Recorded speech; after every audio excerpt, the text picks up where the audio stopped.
খাজা গরিবের আওয়াজ রহমতুল্লাহ আলাইহির মাজার নিয়ে ষড়যন্ত্র, মসজিদ সহ ইসলামী ঐতিহ্য ধ্বংস, দেশের বিভিন্ন জেলা উপজেলার ধর্মীয় উপাসনালয়, মসজিদ, মাজারে হামলা, নিরীহ মানুষকে হত্যা এবং দেশের আভ্যন্তরীণ বিষয়ে ভারতীয় মিডিয়ার আগ্রাসনের প্রতিবাদে চট্টগ্রাম প্রেস ক্লাব চত্বরে মানববন্ধন করেছেন বাংলাদেশ সুফিবাদ ঐক্য ফোরাম কেন্দ্রীয় পরিষদ।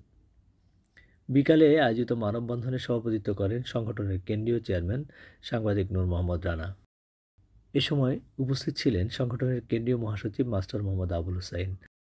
আরও বক্তব্য রাখেন হাফেজনগর দরবার শরীফের শাহজাদা মাওলানা সৈয়দ আশিকুর রহমান, আওলাদে মাইজভান্ডারী শাহজাদা সৈয়দ নাফিজুর রহমান, সংগঠনের যুগ্ম মহাসচিব মোহাম্মদ ইলিয়াস সোহেল, মাওলানা শাহ ফাইজুল কবির বদরি, সিনিয়র সাংবাদিক গ্লোবাল টেলিভিশন চট্টগ্রামের ব্যুরো চিফ গোলাম মাওলা মুরাদ, প্রচার সম্পাদক মোহাম্মদ নাজিমউদ্দিন মিয়াজি, ইতিহাসবিদ সোহেল মোহাম্মদ ফখরুদ্দিন সহ আরও অনেকে।